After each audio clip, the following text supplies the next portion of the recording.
요동 정벌을 위해 군사를 이끌고 갔던 이성계는 위화도에서 회군을 하게 되고 이는 왕명을 어긴 것이나 다름이 없었기에 그는 반역자의 신세가 됩니다. 운명의 기로에 서 있었던 그는 요동 정벌을 위해 얻은 대군을 개경으로 끌고 각 쿠데타를 일으키게 되고 요동 정벌 때에 군사 대부분을 내주었던 최영은 적은 숫자로 이성계에게 맞섰지만 역부족이었습니다. 이성계는 쿠데타에 성공했고 자신을 가로막고 있던 태산과 같은 존재인 최영을 제거하게 됩니다. 또한 그는 우왕을 왕위에서 내쫓아 고려 중앙정계의 1인자가 됩니다. 그의 쿠데타에 힘을 실어준 것은 국민왕 시기 중앙정계로 진출하기 시작한 성리학을 신봉하는 신진 사대부들이었습니다. 당시 신진 사대부는 고려 왕조를 그대로 유지한 채 그 안에서 점진적인 개혁을 추진하려 하였던 온건파와 고려 왕조를 무너뜨리고 새로운 나라를 세우려는 급진파로 나뉘어져 있었습니다. 온건파의 대표적인 인물로는 정몽주 이색 등이 있었고 급진파로는 정도전이 대표적인 인물이었습니다. 처음에는 신진사대부 전체가 이성계와 협력하여 창왕을 폐위하고 공양왕을 왕위에 앉히는 등 정견을 같이 하였지만 새로운 왕조를 향한 급진파의 급격한 추진력은 결국 두 세력을 부딪히게 만들었습니다. 결국 이성계는 정도전과 결탁하여 역성혁명을 반대하고 고려에 대한 충성을 주장하던 정몽주를 마지막으로 제거함으로써 역성혁명의 발판을 마련하게 됩니다. 이 시기 이성계는 조준의 건의에 따라 전제개혁을 단행함으로써 구세력의 경제력을 박탈하고 신진 사대부들의 경제적 기반을 마련함으로써 새로운 나라를 향한 새로운 지배계층의 입지를 확고히 하기도 하였습니다.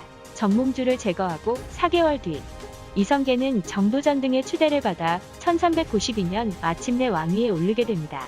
그는 개경에서 공양왕에게 선의를 받는 형식으로 왕위에 올라 개국하였고 이듬해 나라의 이름을 조선으로 바꾸게 됩니다. 조선의 3대 기본 정책은 숭유업불 농본주의 사대주의였으며 이것은 이성계가 조선을 세울 때 이념적 바탕을 제공한 신진 사대부들의 정체성을 드러내는 것이었습니다. 성리학을 신봉하고 고려시대 불교의 폐단을 비판하였던 신진 사대부들의 경험론이 반영된 숭유업불, 중국 송나라에서부터 시작된 성리학 사상의 주요한 경제적 바탕이 된 농업을 국가의 중심 산업으로 하는 농본주의, 그리고 분수를 알아 큰 나라를 모시고 주변과 교린하는 성리학적 사대주의가 조선을 이루는 중심 사상이 된 것입니다.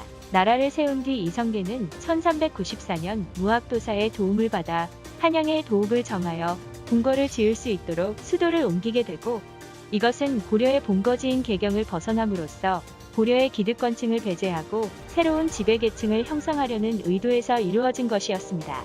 이성계는 관제를 개편하여 유학적 세계관의 바탕을 둔 관제를 마련하고 너무 힘이 드세진 개국공신을 견제하면서 각지의 인재들을 아울러 왕권을 튼튼히 하였습니다. 또한 경제육전을 편집하게 하여 법치주의에 입각한 국가체제의 정비를 추구하였습니다.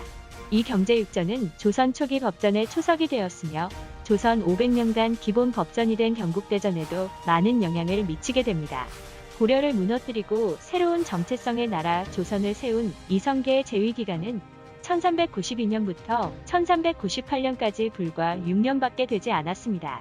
하늘 아래 가장 높은 자리인 왕위에 스스로 오르는 영웅다운 삶을 살아낸 그였지만 말년의 자식들이 벌이는 골육상잔의 권력 다툼 앞에서 그는 권력의 무상함을 느끼고 스스로 왕위에서 물러나게 되었기 때문입니다. 비극의 시작은 세자 책봉에서부터 시작되었는데 이성계가 왕위에 오르는 데는 정도전을 대표로 하는 급진적 신진 사대부의 힘도 컸지만 안으로는 이성계의 집안에서도 새 나라를 개창하는 데 큰 공을 세운 사람이 두 사람 있었습니다. 그것은 이성계의 첫 부인 한씨의 소생인 다섯째 아들 이방원과 그의 두 번째 부인 강씨였습니다. 개국 공신에게 논공행상이 있듯이 집안의 큰 조력자들에게도 논공행상이 있어야 했습니다. 그것이 바로 다음 왕위를 예약하는 세자의 자리였고 아버지를 도와 나라를 세우는데 가장 큰 공을 세운 이방원은 그 세자 자리가 당연히 자기의 것이라고 생각했습니다. 그러나 이성계의 참모 역할을 했던 정도전과 이성계가 왕위에 오르도록 불철주야 내조한 강씨의 생각은 달랐습니다. 왕권과 신권의 조화로운 정치를 추구하는 성리학의 골수 깊은 신봉자인 정도전에게 너무 강한 성격의 이방원이 다음 왕위를 잇는 것은 부담이었고, 강씨는 자신의 내조의 공을 전실 자식인 이방원이 가져가는 것을 원치 않았습니다. 이성계와의 사이에 두 아들을 둔 강씨는 자신의 아들 중 하나가 다음 왕이 되기를 강력히 희망했고, 이미 첫 부인 한씨가 사망한 뒤라 이성계의 곁에서 이방원의 편을 들어줄 사람은 아무도 없었습니다. 이방원으로서는 억울하게 자신이 원한 자리를 강씨 소생의 막내 아들 방석에게 빼앗기게 됩니다. 하지만 나라도 무너뜨린 이방원이었으니 눈앞에서 왕위가 사라지는 것을 가만 지켜볼 인물이 아니었던 이방원은 즉시 정도전과 맞서 왕자의 난을 일으키고 자신의 사병을 일으켜 정도전을 급습해 죽이고 이복 동생 방석과 방건을 모두 살해합니다. 이 일은 자신의 아버지 이성계가 번연히 살아있는 와중에 일어난 일이었습니다. 이성계는 이 변란에서 두 아들과 사위까지 잃었고 권력 앞에 인면수심으로 행동하는 자식들의 다툼에 인생무상을 느끼게 됩니다. 이성계는 마침내 1398년 9월에 왕위를 둘째 아들 방과에게 물려주었고, 정종의 즉위는 난을 일으킨 후 바로 왕위를 물려받는 것이 혹여 아버지를 협박해 왕위를 찬탈한 것처럼 보일까 염려한 이방원이 마련한 왕으로 가기 전에 일종의 유예기간인 셈이었습니다.